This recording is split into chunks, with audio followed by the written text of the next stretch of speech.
previous life. In my past life, Oliver and I always seemed fated to miss each other. After many ups and downs, we finally got married. But on our wedding night, he said he was leaving to do volunteer construction work overseas. He left me behind and disappeared for 10 years without a single word. 10 years later, he returned with the woman he had loved since youth, Sophia. We never registered our marriage. We never consummated it. So technically, it was never valid. I'm getting married. It's no longer appropriate for you to stay in my home. Only then did I realize what I had believed was a tragic love missed by fate was simply a choice he made. He had his happy family, beaming with joy, moving into a new home, marrying the love of his life. And me? The city bloomed with spring flowers.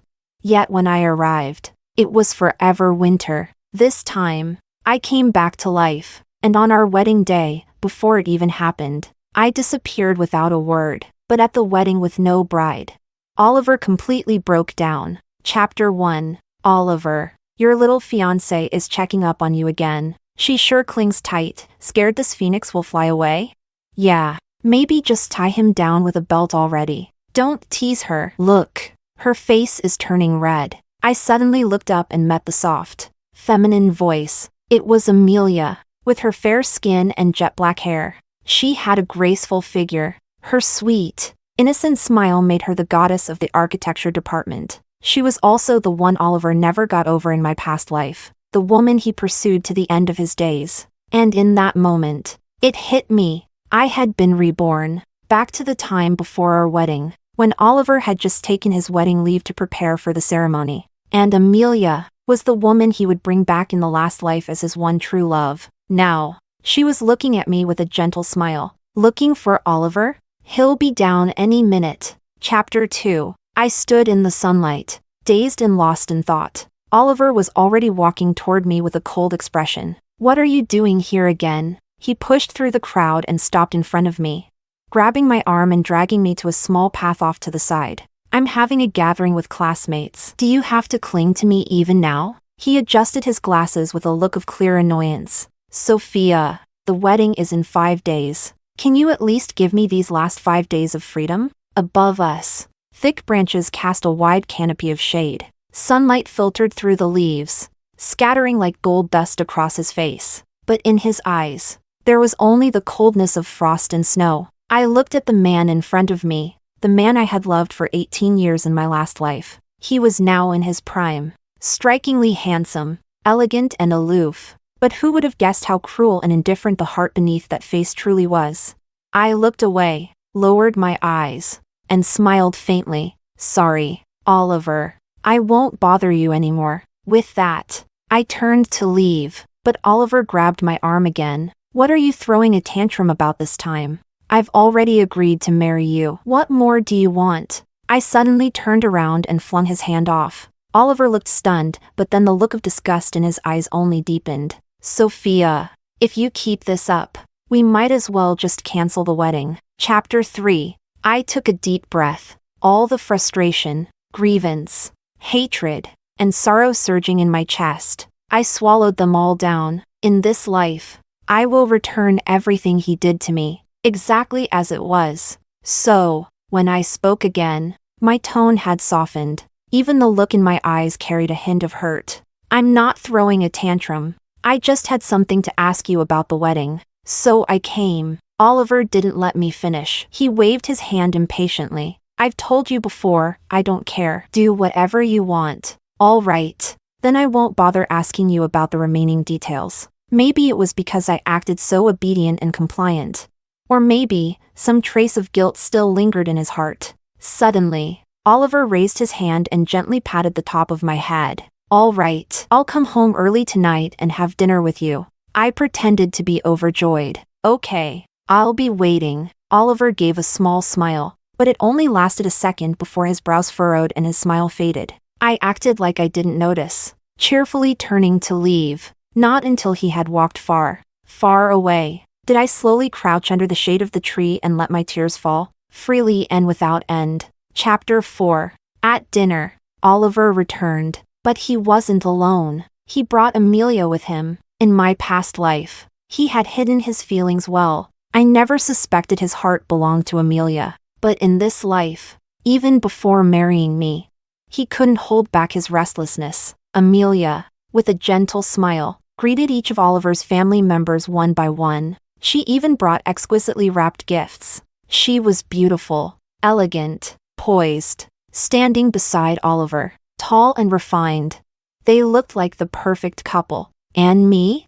I looked completely out of place. Sophia, this is for you, wishing you and Oliver a happy marriage. Amelia stepped toward me and handed me a gift. I accepted it calmly and politely thanked her. She seemed surprised by my reaction. Her smile stiffened, and her eyes dimmed slightly. Sophia, go prepare dinner.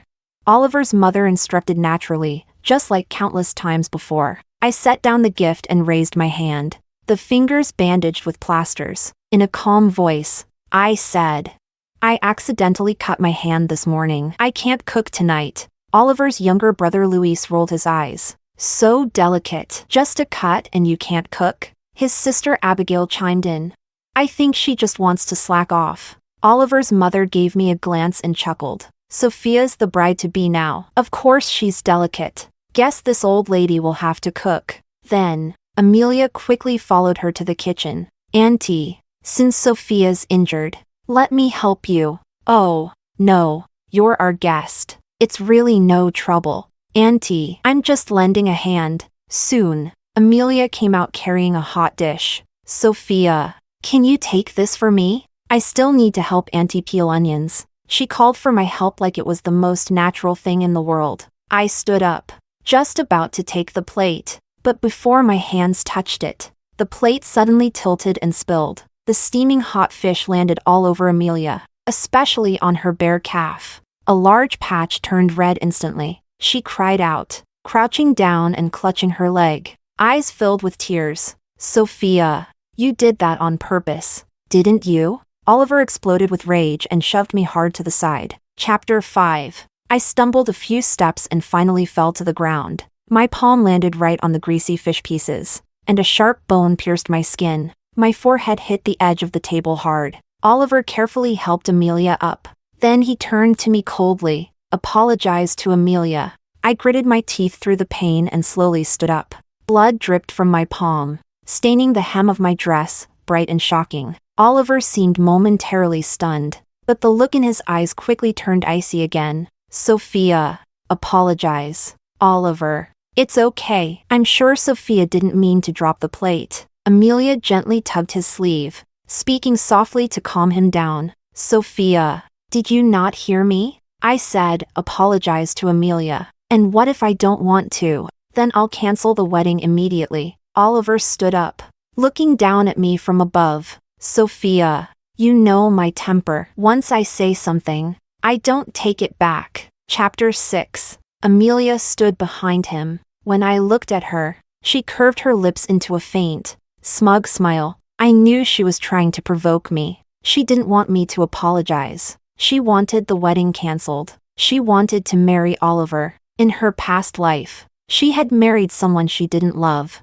took a long detour, and only after a second marriage did she finally get what she wanted. But this time, I wouldn't give her the satisfaction. All right, I'll apologize. I pressed my lips together, eyes glistening with tears. There was both grievance and fear on my face. And in the instant I apologized, Oliver very clearly exhaled in relief. Though moments later, his expression turned cold again. Don't let it happen again. He took the first aid kit from Luis. Glancing at me indifferently, he said, the wedding is in a few days. Behave yourself. I lowered my head, letting silent tears fall. Looking weak, frightened, Oliver carefully treated Amelia's burns and said gently, I'll take you to the hospital, just in case. We don't want any scarring. Wouldn't that be awkward? What if Sophia gets upset? She won't. It was her fault to begin with. Then Oliver shot me a cold glare. She causes trouble,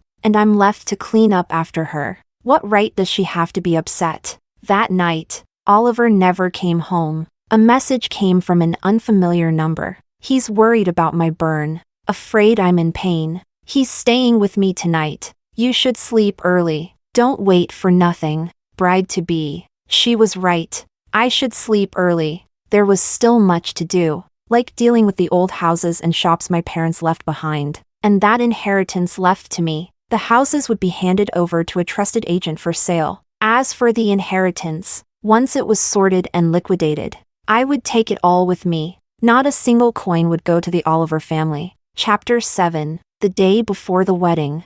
I had to try on the wedding dress one last time for final adjustments. In my past life, Oliver had barely tried on his groom's suit before leaving in a rush. But this time, he actually stayed. Even after I finished trying on the main dress, he was still sitting on the couch outside. And when I walked out, I clearly saw a flash of amazement in his eyes. The waist looks a bit loose. Tighten it a little more, it'll look better, the stylist whispered softly. Oliver agreed. True. Sophia has a slim waist. Tighten it a bit more. But I shook my head. No need. It's more comfortable this way. After all, I wouldn't be wearing it. Whether it fit or not didn't matter anymore. When you were little and first came to our home, you cried day and night. He stood up and walked over, wrapping his arms around my waist from behind. And now, in the blink of an eye, you've grown into a beautiful young woman. Sophia, we're getting married. He lowered his head, eyes filled with emotion, and leaned in to kiss me, but I raised my hand to stop him. Someone's here. I pretended to be shy. Oliver chuckled softly, clearly pleased. Then we'll save it for the wedding night, he whispered by my ear. I looked down and smiled quietly, mockingly. Tradition said the bride and groom shouldn't see each other the night before the wedding. I had no family, so I stayed at the hotel. When Oliver dropped me off downstairs, his phone rang. It was probably Amelia. He looked slightly distracted. I deliberately showed a jealous and hurt expression. Oliver raised an eyebrow. Come on, the wedding's tomorrow. Don't give me attitude over trivial stuff. Then come pick me up early tomorrow. I looked up at him, eyes full of anxiety and anticipation. Oliver seemed pleased. I'll come right on time. Don't worry. And with that, he hurried off. I immediately turned and went upstairs. I did one final check of my bank cards and passbooks, and made a few calls to the real estate agents. Only then did I shower and go to bed. A dreamless night. Chapter 8. Oliver couldn't sleep. Just before dawn, he dozed off for a little while, only to dream of Sophia. In the dream, she was trying on her wedding dress the day before. Every glance, every gesture, she was stunning. Somehow, without him noticing, Sophia had quietly transformed into a beautiful young woman. Her waist was slender, her skin pale. Unlike Amelia, she wasn't tall, but her petite frame was sweet and delicate. She wasn't as thin as Amelia, but she had the youthful fullness and softness of a girl. The dream started to drift into something indecent. It was the first time he had felt such absurd desire for the Sophia he had always looked down upon. He was jolted awake by the sound of his phone, feeling inexplicably annoyed. For a moment, he even thought about postponing the trip, or maybe stay one more day. Wait until after the wedding night to leave? After all, she had loved him for so many years. Wouldn't that be a decent way to repay her? But the voice on the phone instantly cleared his mind. What did you say? The bride is missing? He sprang to his feet, fingers tightening around his phone. That's impossible. Did you check the wrong room? No, sir, we didn't go to the wrong room. The front desk said that room was checked out 2 hours ago. And Miss Sophia's phone is off. The makeup artist sounded like she was about to cry. Oliver's ears buzzed with a harsh, metallic ringing. It took a while before he found his voice again. I'll try calling her. Please wait. But Sophia's number was no longer reachable. Oliver frantically flipped through his contacts, but he didn't know who to call. He didn't have the number of a single friend or relative of Sophia's. He knew nothing about her. All these years, she had chased after him with unwavering devotion. He had long assumed she was someone he could control with ease. Even now, he couldn't believe Sophia would dare to leave him. Oliver threw on his clothes in a panic and drove to the hotel himself. His mind was a complete mess. He ran 2 red lights on the way. As he neared the hotel, he tried calling Sophia again, but still couldn't get through. His heart sank lower and lower. Just then, the makeup artist called again. Sir, We found the bride. It was a misunderstanding. Oliver felt his heart drop back into place. It was as if a heavy fog over his chest had been swept away by a giant hand. He hit the brakes and stopped on the roadside. His voice trembled slightly. "Say that again, sir. The bride's been found. She said she didn't sleep well last night and switched rooms at the last minute." The makeup artist said more. But Oliver couldn't even register the rest. He leaned back in the seat, and suddenly, he laughed. He really was going crazy. Sophia loved him so deeply, to the core. How could she possibly run away from their wedding? Even crazier, he had almost believed it. How ridiculous. How absurd. Chapter 9. Before the wedding, Oliver's family had hired someone to analyze their birth charts. Due to certain taboos, the groom wasn't allowed to personally pick up the bride. So when the bridal motorcade returned to the wedding venue, Oliver was already downstairs, wearing a perfectly tailored, expensive black suit, holding a bouquet. But as the groomsmen stepped out of the cars, their expressions were strange, and the bridesmaids, who were supposed to accompany the bride, were nowhere to be seen. Inside the car, the bride sat with a white veil covering her face. Only a faint outline of a delicate and beautiful side profile could be seen. Oliver had thought he wouldn't feel much. After all, marrying Sophia had always left him with some sense of reluctance. Yet for some reason, the moment he laid eyes on the bride inside the car, something rippled deep inside him. A vague, inexplicable emotion began to rise, even carrying with it a hint of unexpected delight. He thought of Sophia. How stunning she looked the last time she tried on her wedding dress. He recalled her gentle eyes, filled with affection as they looked at him, and unknowingly, his heart softened. Aside from career success, a woman who had loved him unconditionally for so many years was a source of undeniable pride and satisfaction. With the bouquet in hand, he walked slowly to the car. His groomsmen, old friends and classmates, looked like they had something to say. But none of them dared speak. The car door opened. Oliver reached out his hand. Sophia. He didn't realize, when he called her name, there was already a faint smile in his eyes. A hand, wrapped in white lace, soft and slender, lightly rested in his palm. He immediately held onto it. But the moment he did, a strange feeling crept up inside him. This didn't feel like Sophia's hand. Sophia's fingers were slightly longer, her hands softer. They fit perfectly in his grasp. Just then, the bride turned and stepped out of the car. Through the sheer white veil, she gazed at him, bashful and shy. But in the instant their eyes met, Oliver suddenly yanked his hand away, as if all the color drained from his face in an instant. Around them, dead silence. Amelia stood frozen in place, first confused, then disbelieving, and finally, eyes red, full of humiliation and sorrow. Chapter 10. The bouquet slipped from Oliver's hand. He turned around, grabbed someone at random, and asked hoarsely, "What's going on? Where's Sophia? Didn't you go to the hotel to pick her up? You didn't even realize you got the wrong person? What the hell were you doing?" His emotions spiraled out of control, his voice rising sharply. "We don't know either. When we went to pick up the bride, only Amelia was in the room. Yeah, we didn't see Sophia at all." Oliver turned sharply, eyes locking onto the makeup artist. "You said the bride was found, didn't you? This is what you meant by found?" "Yes, sir. It wasn't my decision." The makeup artist was on the verge of tears. She was just a hired worker. What could she do? If that woman hadn't promised to take full responsibility, she wouldn't have dared to lie about something like this. She just wanted to get paid. "Oliver, it has nothing to do with her. It was my idea." Amelia stepped out of the car, back straight. Her eyes were red, but her face was calm and composed. "Sophia's gone. The wedding is about to start. I didn't want you to be humiliated, so I came up with this plan. If you want to blame someone, blame me. Yell at me. No one else is involved." As she spoke, her head dipped slightly, and the tears she'd been holding back finally fell. She let out a bitter smile. "I was just too in love with you, and made a foolish choice. Oliver, why not just go along with it? Didn't you always have a thing for Amelia anyway? Besides, Amelia is your intellectual match. Isn't that better than your little child bride? Running off right before the wedding, What kind of person does that? Are you planning to send a palanquin after her? Imagine the chaos she'll cause in the future. The auspicious hour is near, Oliver. You need to decide quickly. Everyone began to chime in, voices clashing in a whirlwind of noise. Amelia gradually stopped crying, her eyes settling on Oliver, full of subtle hope.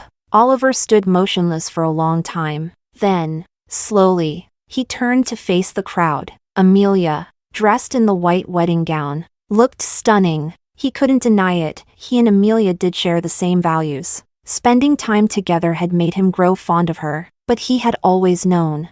The one he was supposed to marry was Sophia. In his heart, he had already considered her his wife, even if, over time, he had quietly begun to feel Sophia was no longer good enough for him. Still, he never planned to break off the engagement. He allowed her to cling on to him, without resistance, but never had he expected that he wouldn't have the heart to abandon Sophia, that he would go through with the wedding, even while hiding the fact that he was going abroad after. He had even decided to delay the trip, give her a proper ceremony, a wedding night. If they were lucky, maybe she'd get pregnant, then she'd have a place in the Oliver family. He'd fulfill his duty, repaying her love and her family's kindness. But now, Sophia vanished the night before the wedding. Chapter 11. Oliver couldn't understand it. Where did she get the nerve to pull something like this?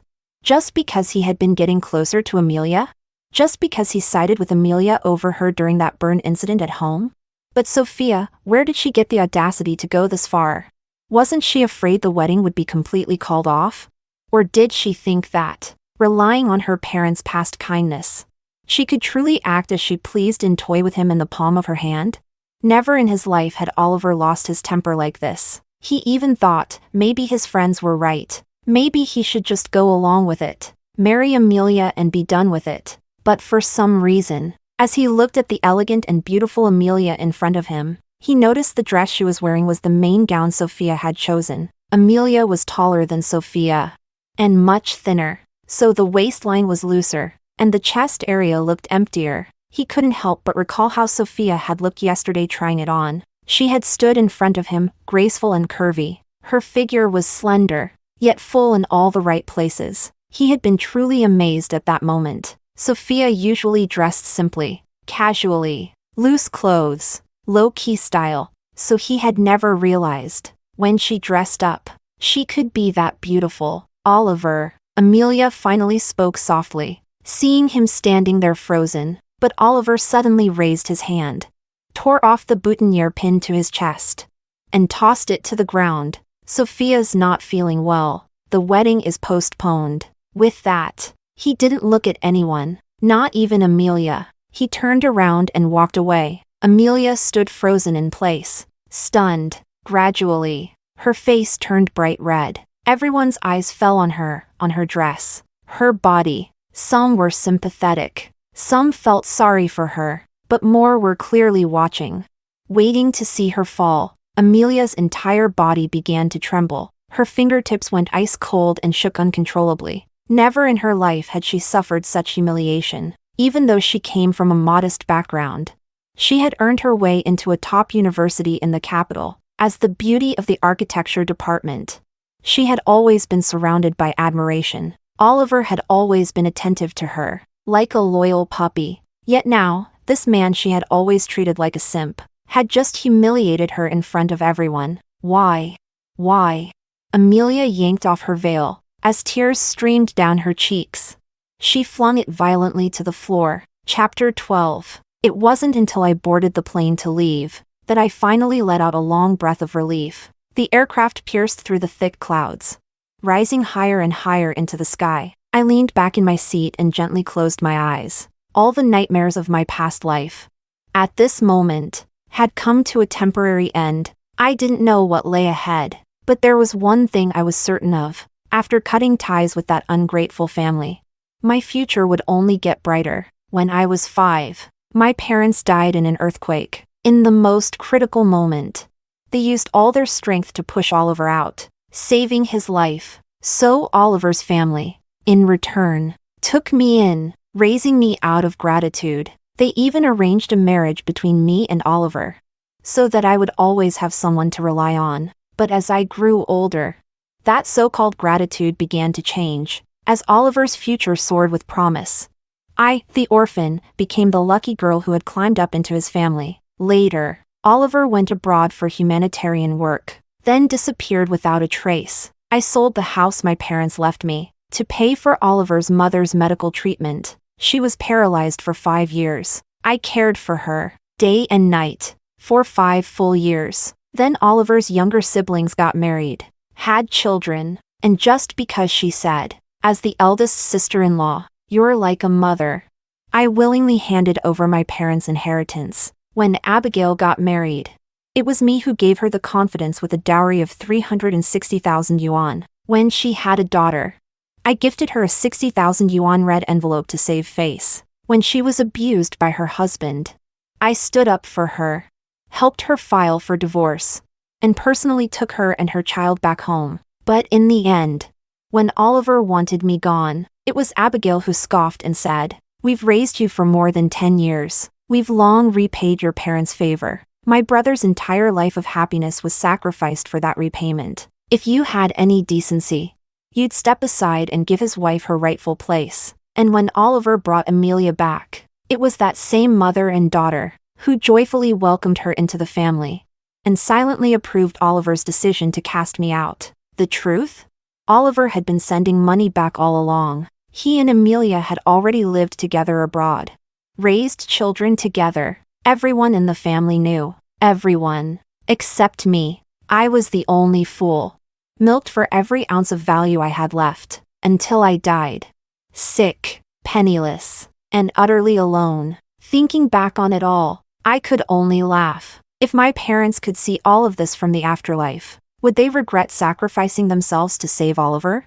That answer, I'll never know. But after living 2 lives, I've stopped believing that being good will always be rewarded. Chapter 13. Oliver made countless phone calls, but none of them went through. Every member of the Oliver family had also been blocked and deleted by Sophia. At first, Oliver's mother didn't take it seriously. "Oliver, you are not to go looking for her. What kind of new bride pulls a stunt like this, such a grand show? She's just playing hard to get, trying to force you to give in. Let's not give her the satisfaction." In her eyes, Sophia was just an orphan without backing, completely infatuated with her precious, pride-worthy son. There was no way she had really left for good. This whole scene was just a temper tantrum. How could she possibly give up such a perfect marriage? But Oliver stood by the window, unmoving for a long time. A deep sense of foreboding gnawed at him. Sophia wasn't throwing a tantrum. She wasn't pulling back just to move forward. She was really angry. She really didn't want to marry him anymore. He thought back to when he tried to kiss her yesterday during the gown fitting, and she gently pushed him away. Last night, when he dropped her off at the hotel, she sweetly, sensibly urged him to leave. She wasn't like before anymore. No longer the girl who'd panic at the slightest thing and rush to him in tears. No longer paranoid about every woman around him. Jealous to the point of suffocating him. She had cared so much, cared to the point that he grew tired of her. That's why he applied to join the foreign aid mission behind her back. He thought the debt had been repaid. He owed her nothing. He could leave with a clear conscience. He could finally go chase the life he really wanted. But what he never imagined was, the one who would leave first at the wedding was Sophia. "Mom, what about my gold jewelry?" Abigail suddenly spoke up. "You promised me, remember?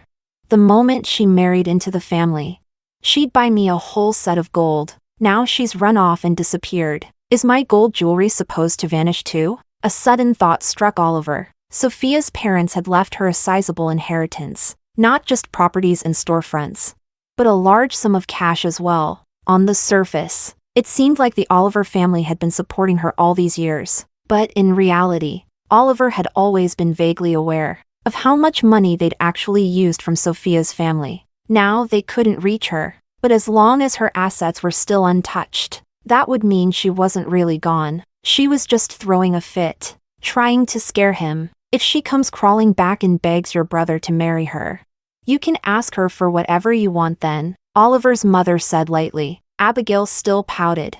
How do we know when she'll come back? What if she never does? Impossible. You know how much she adores your brother. Exactly. If not for how deeply she loved him, I'd never have approved this marriage. But Oliver suddenly turned and said, Mom, go find someone right now to investigate. Investigate what? Check if Sophia's properties and assets are still under her name. Oliver's mother immediately panicked. Oliver, what's that supposed to mean? If they're still there, it means she's just mad at me. But if they're gone, Oliver gave a bitter smile, but didn't finish the sentence. His mother instantly understood. She couldn't sit still anymore, rushed out the door in a hurry. I'll go ask around right now. Those houses and the commercial spaces, they're not easy to sell off so quickly. Bro, what do you mean? Abigail turned pale. Did Sophia really run off? She had bragged to all her cousins that she was finally getting a sister-in-law who came with money. If Sophia really ran off, her gold jewelry would vanish too. How could she ever show her face again? But Oliver sneered, turning to her. Why are you panicking now? Weren't you always against her? Didn't want her as your sister-in-law? Who doesn't love money? Yes, who would say no to money? That was why the Oliver family looked down on Sophia, yet still clung tightly to the marriage. And him? Wasn't he the same?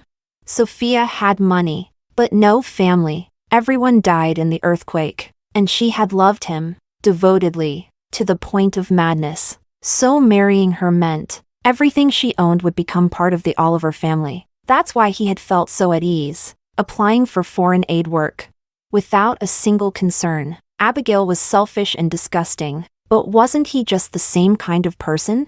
Bro, you don't think she really left, right? Oliver's face was blank as he walked out. I don't know, but if she really left, what do we do? Abigail stomped her foot, anxious. Mom already paid a deposit on that new villa. Oliver laughed coldly. Whoever wanted it can pay for it. Bro. Oliver slammed the door behind him, shutting out her sharp cries and ugly sobs. Chapter 14. I moved to a southern city I'd always loved. Back when I was applying to college, I actually had a dream university here, but Oliver chose to go to Beijing, and I, chasing after him, chose Beijing too. Yet, truthfully, this southern university was the one I had really wanted. Now, with all the free time in the world and financial freedom at last, I finally had the means to pursue my own dream. After settling down, I bought a 2-bedroom apartment near the university. After taking a 2-week break to rest, I began preparing for graduate school entrance exams. If I couldn't attend this school for undergrad,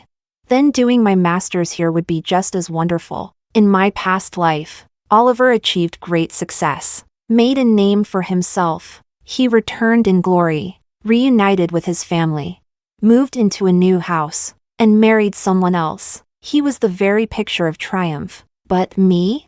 The city bloomed with flowers for everyone, except when I arrived. It was never spring. This time, all the spring I missed in my past life, I would personally reclaim, one step at a time. In the second month after I settled in, Oliver, who was supposedly off to do foreign aid work, suddenly showed up. It was the height of spring. I had just left the university library, and there he was, standing below the steps. He looked thinner, but even in the crowd, he still stood out. If not for that, I wouldn't have fallen so deeply in love with him during my youthful, romantic years. But now, the same person who once made my heart pound, with just a glance, couldn't stir a single ripple in me anymore. I held my books and kept walking forward. Oliver called my name softly. Sophia. Yes? I looked at him, my eyes calm, as if I were looking at a complete stranger passing by.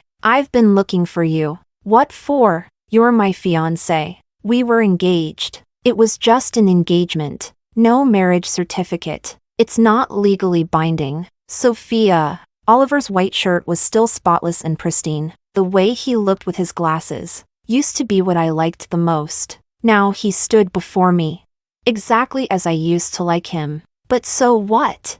You left, and I thought about a lot. He said softly. What happened with Amelia? Yes, I handled it poorly. I only admired her academically, There was nothing romantic between us. I've already made things clear with her. She left for overseas 2 weeks ago. She won't be coming back. Sophia, I promise, nothing like that will happen again. Come home with me. The wedding venue is still reserved. We can get married anytime you want. And why would you think I'd go back with you? Because I used to like you? I looked at him and smiled. Oliver, haven't you figured it out yet? From the moment I left, you became nothing to me. Sophia, I know what happened hurt you.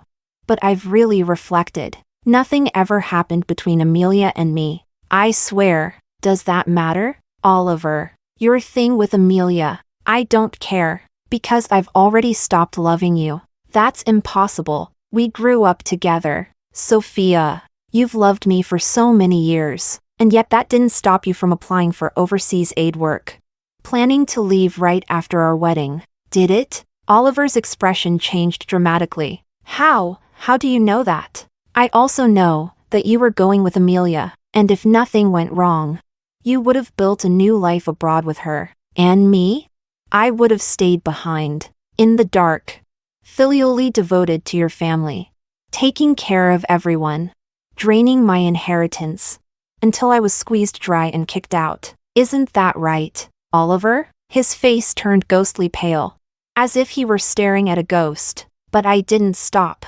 I took one more step forward. If I'm not wrong, your mother's very ill. Isn't she? Oliver instinctively stepped back. How did you know? By now, she should have just been diagnosed. She was prideful, probably hadn't told anyone. So tell me, Oliver, did you come back because you truly regret what you did, and want to make it up to me? Or is it because you want a live-in maid, to care for your sick mother, and someone to hand over her inheritance, to plug your family's bottomless pit? How could you think of us that way? Oliver's face went pale. She raised you for over a decade. Even if she didn't do it perfectly, doesn't she deserve some credit? Sophia, the money your family took, more than repaid that kindness. Oliver, don't come looking for me again. I have nothing to do with the Oliver family anymore. And as for you, we are nothing. I walked past him toward the school gates, but he still refused to give up.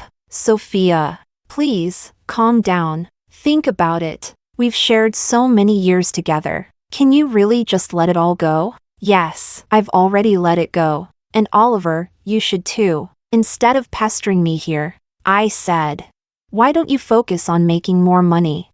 Your family still has plenty of expenses ahead. Sophia, do you really have to be this heartless? I let out a small laugh. Oliver, when your whole family was conspiring to use me, did any of you feel even a shred of guilt? But Sophia, in the end we didn't actually hurt you. All of this, it's just speculation on your part. So what? Even if it was just speculation.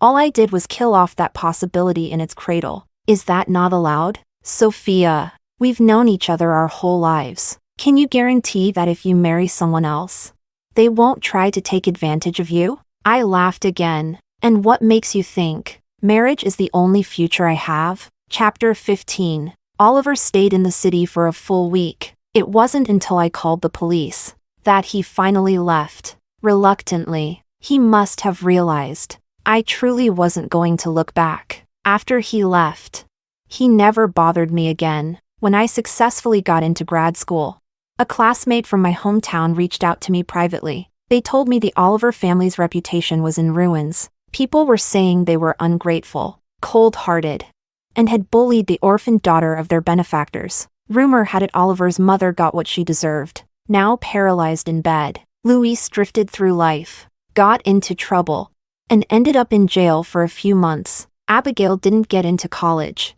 started dating a local thug, and moved into his place just to avoid caring for her mother. The entire family now relied solely on Oliver, with skyrocketing medical bills and a penalty fee from the failed villa purchase. Oliver's private savings were completely drained. He was in a miserable state. Even his old friends and classmates had all distanced themselves. When I heard this, I simply smiled. Without me, the walking blood bank, they really were struggling to survive. But honestly, what does any of that have to do with me? I had a house, a car, and plenty of savings. I could enjoy my student life without worries. Maybe one day I'd meet someone I liked. Maybe not. Even living alone wasn't so bad. The Oliver family's filthy swamp would never disgust me again. Later, I heard Oliver had abandoned his family and got back together with Amelia. They settled in Hooching. She gave birth to a son. It seemed like they were doing well, but just a few years later, Oliver came slinking back alone, tail between his legs. By then, the Oliver family had already sold everything they could. All that was left was a shabby little rental unit. Oliver's mother, without proper treatment or care, passed away last year. Luis fled to Myanmar to do telecom fraud. Whether he's alive or dead now, no one knows. Abigail married young, had 3 children, and now suffers constant domestic abuse. Oliver lives alone in that dingy apartment, drinking himself into oblivion day after day. The son Amelia gave birth to wasn't even his. Back then, she only got with him to find a cheap father for her child. Once he worked himself to the bone, raising that child, Amelia reunited with the real father and kicked Oliver out. When I returned to my hometown to visit my parents' grave on their death anniversary, I saw him once. He was only in his early 30s, but most of his hair had already turned white, reeking of alcohol. He sat lifelessly by the roadside, dazed and lost. People passing by looked at him with disgust. No one could have guessed he was once that dazzling, arrogant Oliver. I didn't feel any saintly pity for him, but still, I couldn't help but sigh, because when we were kids, Oliver used to be so good to me. But later, we both grew up, and we both changed. When I walked past him, it was like he recognized me. He stood up abruptly, flustered, but then, all of a sudden, he turned his back and covered his face. I pretended I didn't see him, even if I recognized him. I didn't stop. I just kept walking forward.